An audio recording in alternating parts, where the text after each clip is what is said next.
지금 비메모리 치킨 게임이 시작됐어요. 결국 삼성이 꺾느냐 누가 꺾느냐에 따라서 향방이 다 갈 겁니다. 결국 이런 쪽들은 이기고 나야 된다라는 점을 본다면 하이닉스는 삼성전자보다는 좀 나은 것 같아요. 삼성전자보다는 좀 나은 것 같고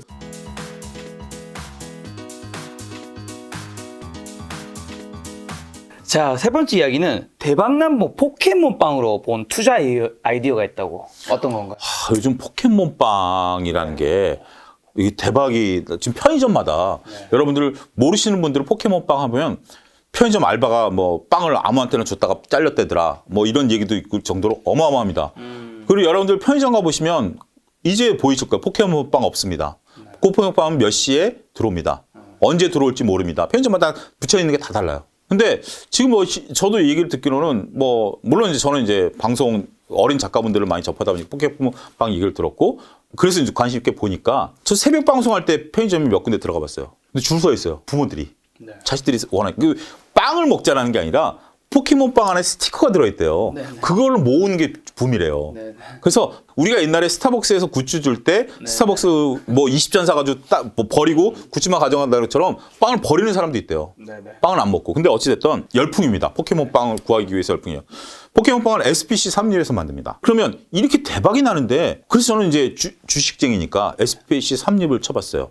근데 SP 삼립 주가가 좀 오르긴 했어요. 근데 지금 요즘 리오프닝 관련주, 그다음에 뭐 식료품 관련주 올라가는 정도로 올랐지 이게 주가가 드라마틱하게 움직이지는 않고 있어요. 최근에 좀 빠졌어요, 요 며칠은. 아직까지 저도 구경은 해봤어요. 새벽 6시 반 프로그램 나갔더니 PD 한 분이 사오셨더라고요. 그래서 이게 그거구나라고 구경은 했는데 대박인데 주가가 왜 안 올라갈까요? 그러니까 여러분 이게 핵심입니다. 여러분들이 피터 린치의 월가의 영웅을 보실 때 피터 린치가 그런 얘기했죠. 던킨 도너츠 투자한 얘기, 스타킹 투자한 얘기 이런 얘기하면서 주변에 있는 것들을 보면서 투자 아이디어를 얻어라. 분명히 여러분들이 그 책을 읽으셨고 좀 주식을 공부하신 분들은 야 포켓몬빵이 열풍이야? 그럼 SPC 삼립을 쳐보신다라면 여러분들은 투자에 있어서 50%는 성공하신 겁니다. 근데 주가가 왜 못 날아가느냐 이걸 아시면 100% 성공하는 거죠. 왜 못 날아가냐라고 보면 피터 린치가 그런 얘기를 했어요. 내가 어떤 특정 제품이 잘 팔린다라고 했으면 그 기업을 봐라. 그러면서 그 기업에서 그 특정 제품의 매출 비중과 영업이익을 봐라. SPC 삼립이라는 데서 포켓몬빵의 매출 비중은 지극히 작습니다. 그게 핵심입니다. 그리고 영업이익은 미미합니다. 그렇기 때문에 포켓몬빵이 대박이 난다고 그래서 SPC가 올라갈 만한 트리거가 되지 않는다. 그게 이제 첫 번째고요. 그 정도만 얘기해도 여러분들이 와 하죠. 그러면 제가 존재 이유가 없죠. 뭔가 좀 더 얘기를 해야 차영주가 좀 김작가 TV라는 훌륭한 TV에 나온 이유가 되는 거 아니겠습니까? 그러면 우리가 SPC 삼립에서 왜 저러지? 더 만들면 되는 거 아니야? 지금 만들면 족족 팔리는데 더군다나 이게 스티커 장사기 때문에 빵이라는 건 한두 번 먹으면 배불러면 안 돼. 스티커는 무궁무진해서 그러면 스티커를 수만 종류를 해서 쫙 뿌려버리면 하루에 그게 다 소화가 안 될까요? 되죠. 여러분들 꼬꼬면과 허니버터칩 예를 들어드리겠습니다. 기억나시죠? 둘 다 한때 구하기 어려웠었죠. 허니버터칩, 꼬꼬면 다 어려웠어. 지금은 이제 널려 있는데도 안 먹는 거지만 이게 변화요. 그때 당시에 허니버터칩과 꼬꼬면 물론 이제 시기 좀 다릅니다만 정말 구하기 어려웠어요. 그러면서 먼저 꼬꼬면이 부족했어요. 꼬꼬면이 부족해지다 보니까 꼬꼬면이 8도라에서 나왔거든요. 꼬꼬면이 나오면서 정말 전대미문의 대박을 하니까 8도가 라인을 증설했어요. 이건 찍어내면 팔리니까. 근데 찍어내고 얼마 안 돼서 지금 꼬꼬면 드시나요? 지금 얘기하니까 꼬꼬면 그랬었지라고 하지. 저도 한두 번 먹어보니까 질리더라고요. 꼬꼬면이 안 팔렸어요. 라인은 증설해놨는데 안 팔렸어요. 그 8도가 고민에 빠진 거야. 이 라인을 지금 뭘 하고 있냐라면 뭐 무슨 겉면인가? 위탁 생산 라인을 돌렸어요. 위탁 생산 라인을 돌렸어요. 서로 놀릴 수가 없으니까. 허니버터칩이 이제 대박이 났네. 허니버터칩 입장에서 보면 꼬꼬면 사태를 본 거죠. 라인을 증설해야 돼 말아야 돼. 고민을 빠진 거죠. 증설 안 했어요. 증설 안 하고 기존에 있었던 거를 약간 고치기만 했어요. 근데 허니버터칩이 확 사그라졌죠. 얘는 부담이 없어요. 지금 여러분들이 SPC 삼립 사장이라면 영업점에서는 난리가 났죠. 대리점에서는 막 달라고 난리가 났죠. 설비 투자 할까요, 안 할까요? 요런 것들을 보면 여러분들 경영 전략을 이룰 수 있고 재미가 있어요. 그러니까 결국 우리가 이런 것들을 어떻게 연결을 해야 되냐면 우리가 그런 얘기 있잖아요. 줄 서서 먹던 식당이 가게를 넓히니까 망했다더라. 뭐 이런 얘기인 것처럼 지금 이 투자 아이디어를 어디로 갖고 와야 되냐면 이차전지 소재를 갖고 옵니다. 이차전지 소재단에 있어서 지금 첨보가 얼마 전에 3천억의 매자님 채권을 발행해서 공장 라인을 증설했어요. 그리고 뭐 에코프로도 증설하고 다 증설합니다. 그러면 이 증설이라는 게 기업이 증설하려면 하루 이틀 만에 결정 나나요? 아니죠. 오랜 시간 동안 우리가 시장 전망도 해야 되고 아까 얘기했던 그런 위험성도 타당성 검토도 해봐야 되고 그다음에 이거 제품을 만들었을 때 더군다나 소재업체들은 납품처잖아요. 네. 이게 납품이 가능하냐라고 봐야 되고 중요한 것은 비용도 생각을 해봐야 되고 네. 그다음에 우리가 공장을 어디다 지으는지 땅도 알아봐야 되고 여러 가지를 알아봐야 되기 때문에 몇 년이 걸립니다. 근데 지금 올해 내년에 대거 소재업체들이 다 증설 들어갑니다. 근데 그러면 몇 년 전부터 이들은 이 시장을 읽어냈고 이게 서로 협업하는 거 아니잖아요. 너 증설하냐? 아니, 이런 거 아니잖아요. 근데 공교롭게 나타났다는 거예요. 그러면 얘네들은 공통적으로 자기네 미래가 밝다라고 보는 거죠. 그래서 저는 이차전지 소재로 사시라는 얘기예요. 근데 이게 여러분들 보는 거예요. 지금 이제 여기서 좀 더 깊게 들어가 봅시다. 지금 그 비용을 마련하는 게 가장 중요해요. 비용을 마련하는 게 어떤 기업은 유상증자를 하고 어떤 기업은 대출을 받고 어떤 기업은 자신들이 갖고 있는 현금으로 마련하고 예를 들어 첨보를 말씀드릴게요. 첨보 같은 경우 3천억의 매자닌 채권을 말씀드렸어요. 이제 뭐 복잡하니까 더 깊게 들어가냐. 채권을 발행해서 3천억을 땡겨왔어요. 그러면 그게 이제 결국은 유상증자랑 똑같아요. 매자니는 나중에 자본으로 환원이 되기 때문에 주식수가 늘어납니다. 네. 뭐 거기까지 유상증자라고 칩시다. 유상증자 유사하니까 유상증자를 하게 되면 여러분들 무슨 생각이 들죠? EPS가 감소하죠. 유상증자를 하면 주식수가 늘어나니까 네. 주당 순이익이 감소하죠. 그렇기 때문에 유상증자를 하면 그 기업에 대해서 투자를 꺼리는 게 보편적인 시각이죠. 그렇죠. 근데 중요한 건 이건 이론, 여기까지는 이론이죠. 유상증자라면 EPS가 감소하니까 주가가 떨어질 확률이 높다. 유상증자하는 이유가 중요합니다. 경영자금이 필요해서 유상증자를 한다? 그러면 악재입니다. 네네. 설비 투자를 하는데 설비 투자가 미래에 대한 매출 전망이 좋을 것으로 봐서 설비 투자한다는 것은 호재입니다. 근데 여기서 또 갈리는 게 뭐냐면 단기 투자자라고 내가 단기로 첨보를 치고 빠지겠다라고 하면 단기적으로 첨보 주가는 올라가기가 좀 쉽지 않습니다. 아까 얘기한 감가상각 개념. 3천억을 투자해서 공장을 증설하면 3천억이라는 비용을 떨어내야 돼요. 그동안은 이익은 잘 안 나요. 그 공장을 증설한다고 해서 물건이 팍팍팍 나오나요?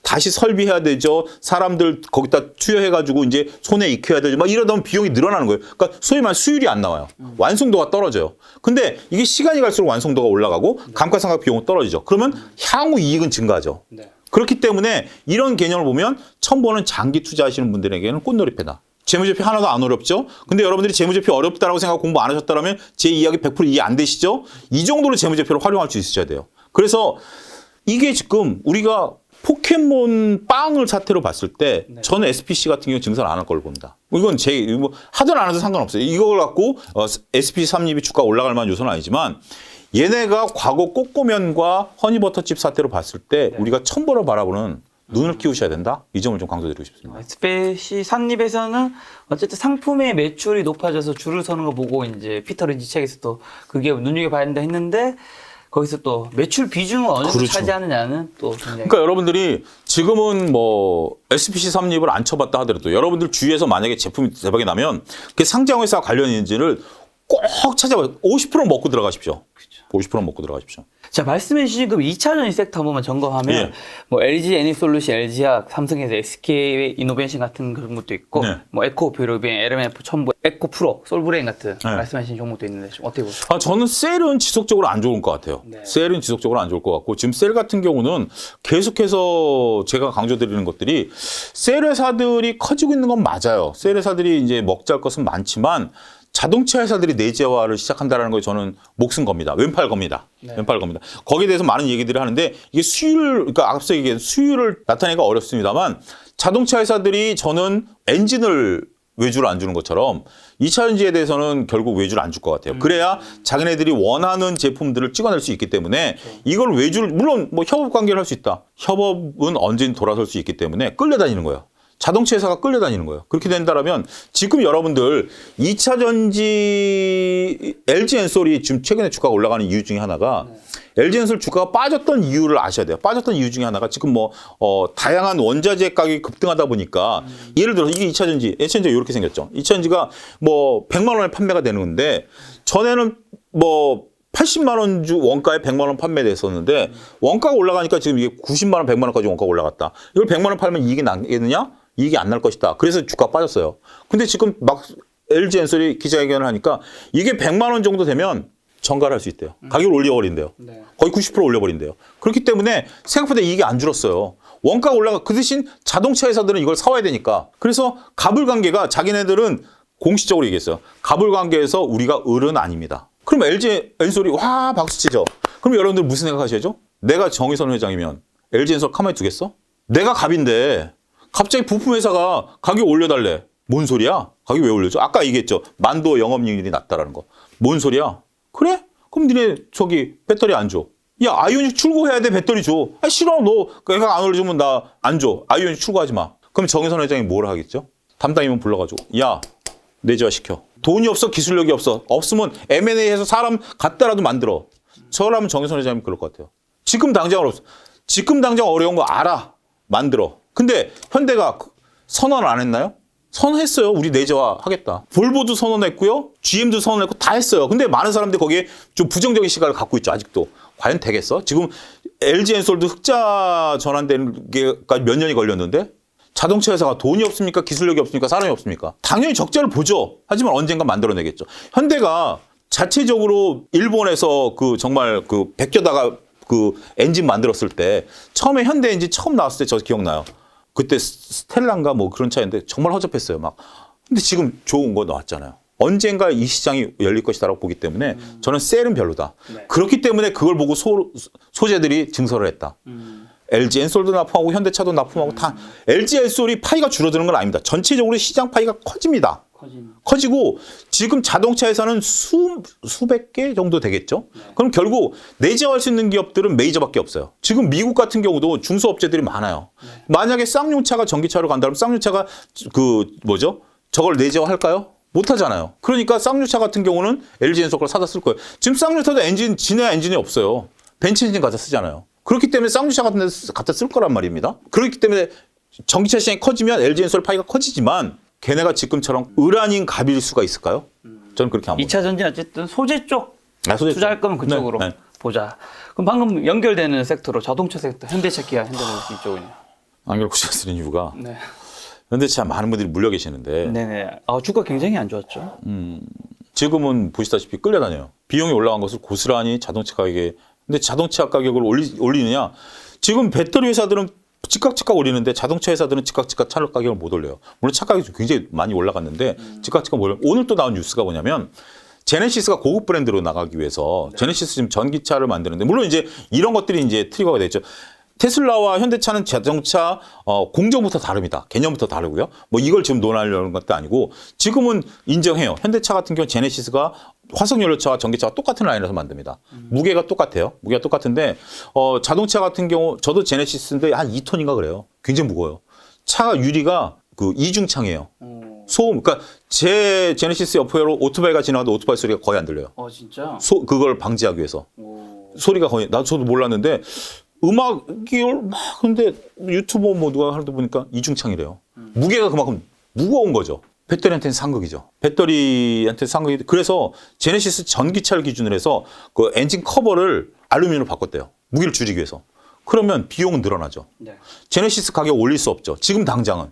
이런 식으로 경량화를 하기 위해서 노력을 하다 보면 비용은 늘어나지만 가격을 못 올리다 보면 비용은 늘어나죠. 그러면 제네시스 한 대 7천만 원 주고 팔아봤자 남는 이익은 줄어드는 거죠. 차를 화석연료 팔면 되는데 트렌드는 화석에서 전기차로 가고 있는데 그런 부분들이 된다라는 거 한 가지 트리거고요. 그러면 자동차라는 재화도 한번 생각해 보자는 거죠. 제가 앞서 통신주를 얘기할 때 땅 따먹기라고 표현을 드렸죠. 네. 지금 김 작가님도 차를 한 대 갖고 있고 저도 차를 한 대 갖고 있습니다. 네. 뭐 두세 대 갖고 계신 분들이 있습니다만 지금 김 작가님이 세컨드카로 전기차를 사시겠어요? 세컨드카요? 세컨드카라는 개념을 도입하기가 쉽지가 않죠. 왜냐하면 지금 이 아파트에 세울 수 있는 주차 공간도 부족하고. 보통은 어쨌든 뭐 주차될 수도 있지만 현실적으로 그러니까 개별적으로 한 대 정도만 사죠. 그 한 대만 사고 지금 두 대 갖고 계신 분들은 두 대로 끝나지. 내가 갑자기 여기서 전기차가 아이오닉이 마음에 든다고 해서 제가 아이오닉을 하나 사서 두 대를 운영할 이유가 없죠. 여러 가지 복잡한 주차 문제, 세금 문제, 보험료 문제. 그렇죠. 그러니까 내가 그걸 감내하고라도 필요하면 사겠는데 취미생활로 자동차를 살 수 있는 여건은 안 되죠. 그렇다면 자동차 시장 파이가 커질까요? 어느 정도 선진국은 자동차 시장이라는 게 이 정형화된 거예요. 그렇죠. 제가 볼 때는 이게 자동차 회사들이 뇌피셜을 나타내고 있는 게 전기차가 판매가 막 증가한다라고 얘기를 하고 있어요. 근데 전체 자동차 대수가 전 세계에서 100대라면 지금 전기차는 한 5%밖에 안 되니까 5대예요. 이게 지금 10대, 20대로 늘어나는 거 맞아요. 그럼 한쪽에서 뭐가 일어나죠? 화석연료가 화석차가 줄어드는 거예요. 이 100대는 똑같은 거예요. 거의 비슷한 100대예요. 근데 얘네들이 100대에서 우리가 줄어든다는 것보다 이것만 지금 강조하고 있는 거예요. 이 숫자 노름하고 있는 거예요. 그러면 자동차가 어디가 늘어나야 되냐? 중국. 좀 늘어날 수 있죠. 동남아, 아프리카 이런 쪽에 늘어날 수 있죠. 중국 시장의 현대기아차의 점유율이 몇 프로인지 아십니까? 1% 미만이에요. 공식적으로 현대가 얘기를 했을 때 이번에 났을 때 현대가 리포트에 났는데 유럽이라든지 미국에서 점유율이 좀 올랐어요. 중국은 지속적으로 점유율이 떨어지고 있습니다. 왜냐하면 그게 2017년 사드, 걔네가 공식적으로 2017년 사드 사태 이후부터 점유율이 줄어들기 시작했다. 우리가 사드 문제에 대해서는 이게 뭐 감정적인 문제냐 못 따라서 중국인들은 몸소리를 쳐요. 우리가 독도 문제에 대해서 일본이 얘기하면 몸소리 치는 것처럼 일본인들은 툭툭 뺐죠. 독도 우리 땅 그러면 뭐야 내뱉는 것처럼 사드 우리는 뭐 아무런 상관없고 우리는 북한용이잖아 사드가. 근데 걔네들은 몸소리 친다라고요. 근데 지금 뭐 윤석열 당선인 같은 경우 사드 추가 도입 문제 얘기하고 있죠. 지금 중국 몸소리 치는 거죠. 저는 이게 하나의 트리거가 되면 대중국 관련 엔터주라든지 화장품들도 문제가 될 수 있다고 보는 시각인데 여러분들이 이건 정치적 이해관계가 아니라 우리 경제적인 관점에서 어쨌든 현대차는 이제 점유율을 늘리기 어렵습니다. 그러면 동남아에서 늘려야 되는데 동남아 같은 경우는 지금 이제 뭐 베트남이나 이런 데 우리가 좀 점유율이 좀 있어요. 근데 그 시장에 여전히 장악하는 것은 일본입니다. 근데 일본이 지금 여러분들이 그 일본 전기차 보신 적 있어요? 없어요. 일본은 전기차를 안 만들었어요. 일본이 우리가 이제 현대차가 수소에 집중할 때 얘네들은 하이브리드에 집중했어요. 일본은 전기차로 당장은 못 갈 것 같다. 하이브리드라면 두 가지가 다 차에 내재된 거 아니겠습니까? 하이브리드로 우리는 가겠다라고 했는데 생각보다 전기차 시장이 빨리 왔죠. 그래서 여러분들 엊그제 이제 검색해 보시면 일본차 전기차를 검색해 보시면 최근 뉴스가 뜰 겁니다. 엊그제 일본이 공식적으로 우리는 전기차로 가겠다라고 선언을 해버렸어요. 그러면 이제 닛산 전기차라든지 이런 거 나오면 현대의 전기차도 이제 긴장할 수밖에 없죠. 그런 상태에서 동남아에 이제 여전히 장악력을 갖고 있는 일본이 전기차로 나가게 된다라고 하면 상당히 고전을 면하지 못하죠. 또 한 가지 트리거가 있습니다. 빈 그룹이라고 베트남 그룹이 있습니다. 네네. 빈 그룹이라고 베트남에서 우리나라 삼성전자 정도의 파워를 갖고 있는 건데 이거 부동산 개발 회사였어요. 거기에 얼마 전에 어마어마한 땅에다가 자동차 공장을 최신식으로 지었어요. 그 빈 그룹이 자동차 공장하면서 이번에 지금 공식적으로 얘기한 게 한국에 있는 전기차 인력들을 스카우트한다 이런 뉴스 들렸어요. 7천만 원짜리 그러니까 우리나라 시세로 7천만 원짜리 SUV가 나왔어요. 빈에서 자체적으로 만든. 유튜브를 보니까 굉장히 허접해요. 우리가 이제 본네트를 열려면 손가락이 들어가서 이걸 열어야 되잖아요. 손가락이 안 들어가요. 이게 버튼을 딱 누르면 이게 툭 하고 열리면 이제 손가락이 들어가서 이거에서 탁 열려야 되잖아요. 네네. 이게 안 들어가요. 그러니까 허접한데 우리 옛날에 포니도 타고 다녔잖아요. 포니도 타고 다니 그런 거예요. 근데 걔네들 모터가 뭐냐? 공식적인 모터가 코리아 현대차를 따라잡자요. 시간 문제예요. 기술력 있죠. 지금 이제 우리나라 대거 이제 인력들 쏟아 가기 시작하면 퇴직 인력들 막 이렇게 가기 시작하면 그리고 걔네들이 전기차 만들겠다라는 거예요. 동남아에서 우리가 하찮게 봤던 동남아에서 공장이 이미 완성이 됐고 차가 나와요. 그렇다면 현대차의 잠재적인 경쟁 관계 이런 부분들 저는 생각한다면 안 좋게 보시네요. 안 좋게 봅니다. 자동차 섹터를. 말이 길었습니다만 이걸 간단하게 설명하자면 많은 분들이 오해를 살까 봐 길게 말씀드렸습니다. 알겠습니다. 그러면 이제 리오프닝 섹터. 이제 뭐 항공에는 대한항공, 아시아나항공, 제주항공, 진에어가 있고 호텔 레저에는 호텔신라, 뭐 롯데관광개발, 뭐 파라다이스 GKL, 강원랜드.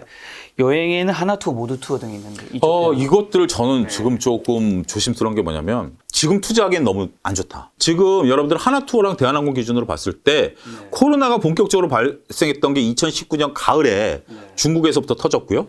그게 이제 전 세계를 장악하기 시작했던 게 2019년 말, 2020년 초반이었어요. 그러니까 2020년 3월 달에 우리 주가가 바닥을 찍었잖아요.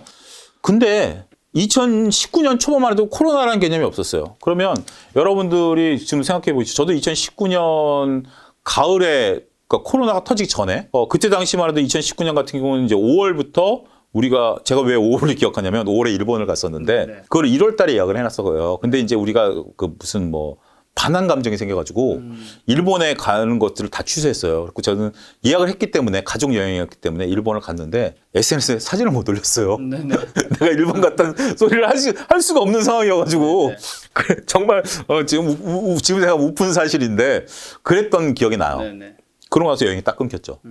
그때 당시만 해도 여행을 하루에 몇몇 명씩 나갔던 상황이죠. 근데 지금 뭐 제가 왜 이 얘기를 하면 지금 이제 여행을 좀 가기 시작하는데 주가 그때보다 다 높아요. 그러니까 지금 뭐 몇천 명 나간다라고 하는데 하루에 몇십만 명 나갈 때보다 주가가 높아요. 그리고 보면 리오프닝에 관해서는 특히 여행, 화장품 이런 sek터들은 이미 선반영이 많이 됐다. 또 한 가지 중요한 건 뭐냐면 하나투어가 오늘이 화요일이죠. 이 녹화 날이 화요일인데 월요일 날 마이너스 5% 갭 팔았겠다가 보합이 끝났습니다. 1,300억 유상증자를 결정을 했어요. 아까 유상증자, EPS 하락이죠. 하나투어 돈이 없는 거예요. 돈이 없어요. 그렇지만 지금 막 돈을 쏟아붓고 있어요. 지금 이번 주 여러분들 보면 제주항공이 사이판 노선을 열었고요. 그 다음에 아시아나항공이 오사카 노선을 주 3에서 주 5회로 늘렸습니다. 그런 것들이 이제 지금 그 여행에 대한 기대감 때문에 비행기를 이제 계속 띄워야죠. 그래야 이제 그걸 보고 예약들이 들어오기 시작하는 거죠. 그러니까 지금 당장 비행기는 만석이 아니에요. 하지만 비행기가 있어야 예약이 들어오니까. 근데 여기서 변수는 하나투어가 왜 자금난에 봉착했냐면 하나투어가 딱 그 셧다운이 됐을 때 전 직원들을 다 재택근무를 시켰어요. 그리고 그 하나투어 같은 여행 가이드가 있잖아요. 가이드 다 잘라버렸어요. 거의 다 잘라버렸어요. 그러다가 작년 10월에 하나투어가 전 직원 출근령을 내립니다. 여러분 인터넷 뉴스 검색하시면 10월 1일부터 출근해라. 그때는 오미크론이 나오기 전이에요. 이제 거의 끝나간다라는 개념이었고 그러면서 홈쇼핑에서 주말에 처음으로 여행 상품들이 나타나기 시작했습니다. 근데 오미크론이 터졌죠. 여행 다시 백지화됐죠. 지금 이제 어느 정도 정점을 찍고 일부 국가들이 열기 시작하니까 이제 모험을 거는 거죠. 지금 자금 나는 겁니다. 변이 바이러스가 또 튀어나오면 끝납니다. 무섭죠. 그렇죠. 이건 아무도 모르는 거예요. 아무도 모르기 때문에 그런 부분들을 보고 지금 리오프닝이니까 앞으로 여행 가겠거니라고 하는데 지금 여러분들 하나투어에서 지금 유럽 쪽으로 많이 가세요. 유럽 쪽으로 많이 가는데 유럽 상품 저도 검색해봤어요. 7박 8일 상품이 800만 원입니다. 그러니까 지금 이제 그거 거기 가시는 분들은 두 가지예요. 시간적 여유. 8일 정도 내가 유럽을 갈 수 있고 그다음에 뭐 한 돈 1,000만 원 내가 쓰는 거에 대해서는 아무 부담 없고 그러니까 이제 일부 부유층들이 억눌렸던 소비가 일어나는 거예요. 반발 소비가. 정말 나 유럽 막 여행 가고 싶은데 유럽 갈 수 있다 얘들아. 그럼 돈 신경 안 써. 시간 나 많으니까 갈 거야. 이건 특정 계층만 하는 거예요. 대중화는 다르죠. 대중화되기 위해서는 일본과 중국이 열려야 되는데 중국 상하이가 셧다운 들어갔잖아요. 이건 또 다르죠. 저 같은 경우는 당장 지금 일이 많기 때문에 일본 가서 돈 쓰고 중국 가서 돈 써야 돼요. 아직 거기 안 열렸어요. 그렇기 때문에 여행주를 바라보는 시각은 좀 달라져야 된다. 항공주도 마찬가지고. 항공료 2배예요, 여러분들. 항공료 2배입니다. 비용이 2배죠. 네. 그런 부분들로 감안하시면 조금 리오프닝에 대해서는 네. 이제 긍정적인 코멘트는 더 이상 드릴 수 없다. 여기까지입니다. 그럼 백화점, 편의점은요? 그런 것들도 이제 저는 이제 그 리오프닝 관련주들을 이렇게 구분을 드렸어요. 내 주머니에서 지금 돈을 빼나가는 기업과 미래 내 주머니에서 돈을 빼나갈 기업을 구분하자. 편의점, 백화점 내 주머니에서 돈을 빼가고 있어요. 여행 관련주들은 저는 지금 여행을 무지하게 가고 싶지만 아직 내 주머니에 돈이 남아있어요. 이 개념이 좀 이해가 되시죠? 네네. 그런데 편의점 관련주, 백화점 관련주들도 지금 작년부터 실질적으로 우리가 백화점 현대 더 서울이 여의도에 열리기 시작하면서부터 사람들이 막 넘쳐나기 시작하죠. 그러면서 뭐 영업무역이라든지 이런 것들이 최근 주가가 올라가요. 이런 것들은 조금 트리거가 될 수 있어요. 아직 이제 우리가 뭐 코로나가 심각하긴 합니다만 저도 한 2년 사이에 옷을 안 사다 보니까 옷을 사기 시작했고요. 그다음에 뭐 편의점도 하고 외식도 좀 하고 뭐 돌아다니니까 이런 것들은 조금 될 수 있습니다만 그런 관점에서 여러분들이 잘 접근하셔야 되지 않을까 싶습니다. 자, 금리 인상 시기에 뭐 수혜주로 불릴 수 있는 네. 뭐 은행 섹터, 뭐 보험 쪽, 뭐 이런 쪽은 어떻게 보시나요? 그거를 여러분들이 잘 이제 생각을 하셔야 되는데 금리 상승 수혜주라고 보면 은행 보험을 이제 흔히들 말씀하시죠. 근데 지금 이제 미국이 3월 달에 25bp, 그다음에 이제 순차적으로 금리 인상을 한다라고 하고 우리나라도 이제 3월 말로 이주열 하는 총재가 이제 그만두시고 새로운 하는 총재가 임명이 되셨죠. 그러면 이제 5월 달에 이제 새 정부가 들어서게 되면 전반적으로 이제 우리는 이제 쫓기는 거죠. 지금 이제 경제 상황을 가지고 이게 금리를 올려야 되지만 미국이 금리를 올리게 된다라면 전 세계 글로벌 은행들이 금리를 올려야 돼요. 이게 무슨 얘기인 거 아니? 여러분들이 금리가 비슷하다라면 여러분들이 국제 투자자라면 금리가 비슷하면 한국에 돈을 맡길까요? 미국에 돈을 맡길까요? 미국. 당연히 미국이죠. 안전자산이니까. 그렇기 때문에 미국보다 우리가 금리가 높아야 돼요. 뭔가 어드밴티지가 있어야죠. 그렇기 때문에 미국이 지금 금리를 올리는 이상 우리는 그 갭을 유지를 해줘야 된다라는 거죠. 많은 이제 우리가 이제 뭐 가계부채라든지 뭐 여러 가지 있습니다만 어쩔 수 없이 우리는 지금 이제 그렇죠. 됐어요. 근데 자, 금리 인상을 되면 은행주와 보험주들이 올라간다. 여러분들이 공식처럼 알고 계시죠. 근데 지금 은행주가 왜 못 올라갈까요? 은행주 같은 경우 두 가지 관점을 보셔야 되는 게 은행주가 이제 금리 인상의 수혜주다라고 하는 게 예대 마진이죠. 네. 우리가 이제 금리를 올릴 때 대출 금리를 빠르게 올리고 예금 금리 천천히 올리죠. 그 폭이 좀 커진다라는 거죠. 그런데 지금 은행주들이 전반적으로 봤을 때 예대 마진에 관한 수익이 많이 줄었어요. 그러니까 이제 은행들도 우리가 이제 증권사들도 지금 현재 여러분들이 그 거래량이 늘어나면 수입수가 늘어난다라는 개념에서 좀 탈피를 했죠. 그 비중이 많이 줄었고 은행들도 그 비중이 많이 들어서 KB금융 같은 경우는 전체 수익의 예대 마진이 차지하면 50%밖에 안 돼요. 네. 나머지 다양한 수익원들을 개발을 하는 거고 그렇기 때문에 이게 과거처럼 영향이 크진 않아요. 물론 근데 50%만 해도 영향이 크죠. 근데 주가가 왜 못 올라가느냐라는 건데 이게 이제 우리나라의 우리나라뿐만 아니라 전부 규제에 관한 건데 2021년도에 순이익이 많이 났어요. 순이익이 많이 났는데 지금 이제 여러분들 뭐 소득이 양극화되다 보니까 자영업자들이 굉장히 어렵죠. 자영업자들이 많은 대출을 받으셨는데 이게 이제 대출 만기가 이제 도래하기 시작했다라는 거죠. 2020년부터 시작했으니까. 이제 대손이라는 게 이제 대출 못 갚는 경우가 많이 생길 가능성을 이제 우려하는 거죠. 현실적으로. 그렇기 때문에 금융당국이 가이드라인을 줬어요. 2021년에 대손 충당금을 많이 쌓아라. 그러니까 이제 은행들은 선제적으로 예를 들어서 제가 김 작가님한테 돈을 1,000만 원을 빌려줬어요. 근데 그러면 은행들은 그래요. 1,000만 원을 대출을 하되 내가 김 작가님한테 돈을 1,000만 원을 다 받는다고 생각을 안 해요. 1,000만 원을 다 받는 생각을 안 하고 통상적으로 보니까 우리가 이렇게 대출을 주면 한 2%는 띄더라 라고 하면 2% 정도는 비용으로 잡아놓고 나머지만 받을 것으로 부채로 잡아놔요.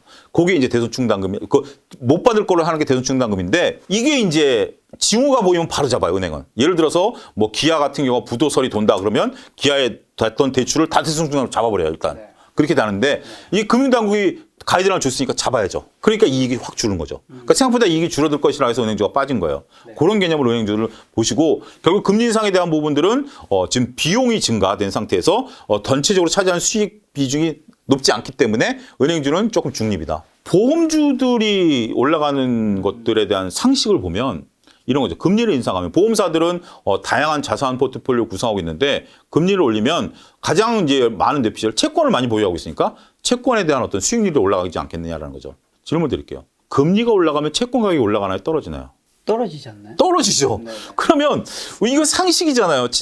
보유하고 있는 채권의 가격이 떨어지는 거예요. 그러니까 만기 때 이자를 많이 받는 거와는 별개로 지금 현재 여러분들이 보험사들에 대한 회계 기준, 이렇게 자꾸 회계 기준이 바뀌는데 이게 재무지표를 공부해야 되는데 실시간 평가로 바뀌었어요. 실시간 평가로 바꾸기 때문에 이게 지금 보유하고 있는 채권에 대한 가격이 떨어져 버리는 거예요. 금리가 올라가면. 네. 그러면 전체적인 자산은 어떻게 되죠? 떨어지죠. 그래서 지금 여러분들 오늘 당장 검색해 보세요. 어제부터 기사가 쏟아지게 보험회사들이 대거 차입을 하기 시작했다. 그러니까 지금 보험회사도, 그러니까 은행들도 그런 거죠. 어떤 자산 건전성에 대한 어떤 기준들이 있어요. 그러니까 예를 들면 뭐 요금을 예금에 대한 어떤 뭐 있는데 보험회사도 그 보험사 자산 건전성 기준이 있어요. 그러니까 일정 부분 어느 정도 자산이 있어야 갑자기 사고가 많이 일어났을 때 돈을 줄 수 있는 이 비율이 있는데 지금 자산 가치가 떨어지니까 이 비율이 못 맞추는 거예요. 이 비율을 맞추기 위해서 차입을 해서 돈을 갖다 메꾸는. 그러니까 만약에 이 정도 선이 기준점이에요. 기준점인데 지금 이만큼 갑자기 금리를 인상할 때마다 툭툭툭 낮아서 떨어지는 거예요. 네. 그럼 요 갭을 대출을 갖고 메꾸는 거예요. 차입을 통해서 메꿔놓고 있는 거예요. 그러면 보험회사 입장에서는 손해죠. 근데 보험회사가 왜 올라가느냐? 특히 하나손보가 지금 1등이에요. 하나손보 같은 경우 작년에 영업이익이 1조를 달성했습니다. 네. 비용을 많이 줄여놨고. 그러니까 체질 개선과 이익 개선으로 올라가는 거지. 단순하게 지금, 그래서 제가 오늘 막 이걸 얘기하기 위해서, 증권사 리포트들을 보험사 리포트를 막 찾아봤어요. 그랬더니 이렇게 구체적으로 얘기하시는 분이 없어요. 단지 얘기하는 게 과거 시계열, 금리를 인상하면 보험주가 올라갔었던 상관관계를 갖고 얘기하시는 분들이다. 이 상관관계는 논리가 아니라 뇌피셜이죠. 많은 분들이 거기에 현혹해서 뇌피셜을 올렸기 때문에 사후적으로 금리가 인상하면 보험주가 올라간다라는 게 증명이 됐다라는 건데 그건 좀 논리가 좀 어설프죠. 그런 부분들을 보면 저는 여러분들 금리 상승기에 지금 무조건 두 가지 종목들, 그러니까 오히려 은행주가 떨어지면 은행주는 좀 사셔야 되고 보험주를 따라서 하는 거는 좀 어렵다. 이렇게 말씀드릴 수 있겠습니다. 자, 남은 두 섹터 이제 건설과 반도체만 좀 점검해 보려고. 일단은 건설주 짧게 얘기하면 건설주 같은 경우 저는 윤석열 당선인과 더불어서 꽃놀이패가 될 수 있다. 지금 많은 윤석열 당선인께서 내세우고 있는 게 규제 완화에 대한 이슈 네. 여러 가지 얘기를 하고 계시기 때문에 이 부분은 뭐 지금 이재명 낙선자도 얘기를 했었던 건데 결이 좀 다릅니다. 둘 다 250만 원을 얘기했는데 있는데 이재명 낙선자는 공공개발. 대장동 사태를 거론 안 했어. 대장동 사태가 이제 여러 가지 얘기가 있어서 이제 앞으로 뭐 여러 가지 또 밝혀질 것들이 많습니다만 대장동 사태가 이제 민간 개발하다가 이제 그 공공 개발로 맞섰었던 것들 아니겠습니까? 그 속에서 돈을 누가 가져갔는지 이제 재판에서 밝혀질 건데 저는 놀란 게 그 좁은 땅덩어리에서 돈을 누가 가져갔느냐는 이제 법정에서 밝혀질 거지만 어마어마한 이익이 창출됐다라는 거예요. 그죠? 정말 놀랐어요. 근데 그게 대장동이 불거졌던 게 민간과 공공개발에 부딪힌 최초의 사례라면서요. 그러니까 이거 안 부딪히면 민간이 그만큼 돈을 먹었다는 거잖아요. 물론 시행사, 시공사에 따라 다를 수 있습니다만 그 땅에서 그만큼 돈이 발생했다라는 것을 보고 저는 깜짝 놀랐어요. 그리고 어쨌든 윤석열 당선인은 250만 원 중에 200만 원을 민간 개발을 하겠다라고 했기 때문에 네. 그런 부분에 있어서 건설사들의 이익은 좀 막대해질 수 있다. 우리가 노무현 대통령 때부터 지금 냈었던 게 건설사들의 원가 공개를 해라라고 해서 의견이 됐으면 또 원가 공개 안 하잖아요. 지금 여러분들이 사시고 있는 아파트가 원가가 얼마인지 아십니까? 모르죠. 그리고 또 웃긴 건 뭐냐면 지금 이런 얘기를 하는 거 있어요. 건설사들이 지금 이제 건설을 들면 비용이 증가한다. 지금 원재 가격이 급등하다 보니까 네네네. 지금 이제 원재 가격이 급등해서 지금 짓고 있는 것들은 원재 가격이 이제 급등한 건 어쩔 수 없습니다만 새로 짓는 이제 윤석열 당선인에 대해서 하면 원재 가격 급등을 하게 된다라면 앞서 언급드렸던 아파트라는 것을 예를 들면 아파트라는 재화가 원재 가격이 올라간다 그래서 원재 가격을 뭐 분양가에 반영 안 할까요? 해야죠. 만약에 지금 살고 있는 김 작가님 살고 있는 지금 아파트가 30억이다라고 하는데 옆에 새로 짓는 아파트가 들어오면서 35억에 분양된다. 더 좋아해요. 그럼 우리 아파트 가격도 35억 받자라고 해서 플래카드 걸리잖아요. 우리도 제값받기 합시다. 옆에 아파트가 35억인데 우리도 35억 이하로는 절대 팔지 맙시다. 더 좋아해요. 이걸 갖고 어떤 분들은 가격 저항력이 생긴다? 가격 저항력이 안 생겨요. 그렇기 때문에 건설주한테 꽃놀이패다.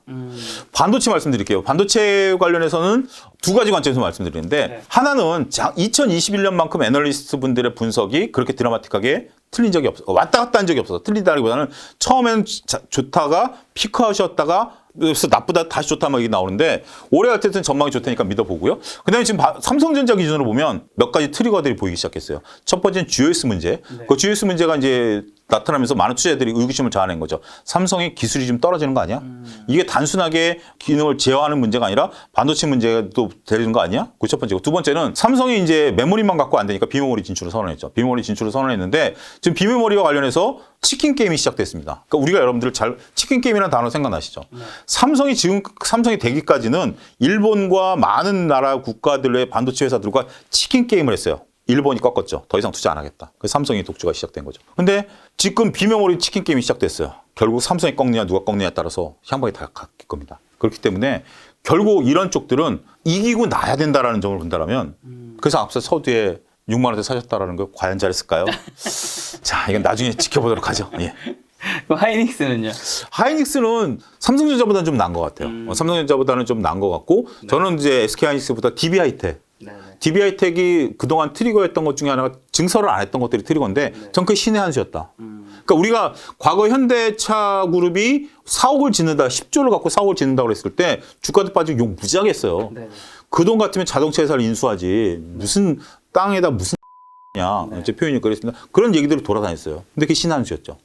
지금 이제 자동차 대학 교수랑 제가 모 방송에서 토론하는데 그때 당시엔 전기차라든지 이런 것들이 나오기 전이니까 내연기관 자동차 회사를 인수했으면 현대차 망했다. 근데 지금 땅은 지금 몇 배가 올랐죠. 그래서 그게 신한수가 됐다. 결과론적인 얘기. 그때 당시에는 자기도 욕을 했지만 결과는 신한수였다. 그러니까 DB하이텍도 지금 현재 그 파운드리 그 라인이 노후화됐다. 막 여러 얘기가 나오지만 삼성이 파운드리 진출하잖아요. 다양한 회사들이 파운드리 진출하기 때문에 아까 얘기한 설비 투자와 감가상각의 개념으로 본다면 얘네가 신한수를 뒀다. 그렇게 볼 수 있습니다. 자, 오늘 여러 세트 이야기를 했었는데 그러면 지금 소장님이 현재 시점에서의 좀 좋게 보시는 원픽, 투픽 섹터는 어디 쪽입니까? 일단은 묵직하게 가지고 가면 무기 쪽 보시고요. 네. 그다음에 2020 소재는 뭐 여전히 좋다라고 좀 말씀드릴 수가 있겠고, 그다음에 이제 전장 산업과 관련해서 이제 미래 먹거리는 LG 그룹주들, LG노텍이나 LG전자 이런 쪽들에 대해서는 그러니까 지금 제가 이제 여러분들에게 말씀드리는 게 너무 단기적인 시각으로 지금 주시장을 접근하지 마라. 지금 시장은 단타 매매가 좀 빠를 수도 있죠. 하지만 6개월에서 1년 보고 투자하셔서 이런 종목들을 사서 묻어두시면 6개월 뒤에 물론 수익률이 한 20-30%밖에 안 날 수도 있습니다. 물론 수익률이 20-30%밖에 안 날 수도 있습니다만 그 정도로 보고 지금 개인 투자자들이 베팅을 하신다면 충분히 먹잘 것은 있다. 만약에 그럼 소장님에게 한 현금 5천만 원 정도 있다면 어떤 주식 섹터를 좀 담을까요? 저는 한 세 종목 정도로 자르고 싶고요. 2020 소재 하나, 2020 소재, 반도체 하나, 아니면 뭐 전장이라든지 무기 쪽 하나. 이렇게 쪼갤 것 같아요. 반도체는 아까 그 언급된 DB하이텍, 뭐 구체적으로 얘기하면 DB하이텍이라든지 네. 에코프로라든지 네. 아니면 뭐 그 LG 넥스원이라든지 네. 뭐 이런 쪽으로 구성해서 딱 놔두시면 네. 느긋하게 기다리시면 돈이 될 것 같습니다. 제가 지금 3월 말에 이제 촬영하고 있는데 네. 소장님과 또 4월 말에 뵐 거니까요. 아, 예. 그 한 달 사이 동안 뭐 일단 투자자분들 어떻게 하면 좋을지만. 한 달을 기다리기 제 얼굴을 보고 싶으셔서 네. 좀 지루하신 분들은 제가 매주 월요일 날 7시 차킴 주식쇼라는 유튜버를 하고 있습니다. 네. 차킴 주식쇼라는 유튜브를 7시 라이브를 하고 있고요. 그다음에 뭐 리포트 같은 경우도 주중에 또 한번 업로드를 합니다. 그래서 뭐 다시 보기를 하셔도 되고요. 차킴 주식쇼. 그러니까 차용주를 치시면 검색이 잘 안 되더라고요. 차킴 김민수 대표랑 같이 하거든요. 그러니까 차킴 주식쇼를 검색하셔서 여러분들이 조금 많이 성원해 주신다라면 매주 시황 관련해서 종목 관련해서 또 말씀드리니까 속보를 또 전해드릴 수 있을 것 같습니다. 네, 소장님과의 이제 방송은 저희가 한 달에 한 번씩 하지만 일주일에 한 번씩 뵙고 싶은 분들은 차킴 주식쇼 네. 거기 찾아가서 보시면 될 것 같습니다. 오늘 만난 손님은 차용주 소장님이었습니다. 지금까지 여러분 소중한 시간 함께 해주셔서 정말 감사합니다. 오늘도 김 작가였습니다. 고생 많으셨습니다. 감사합니다.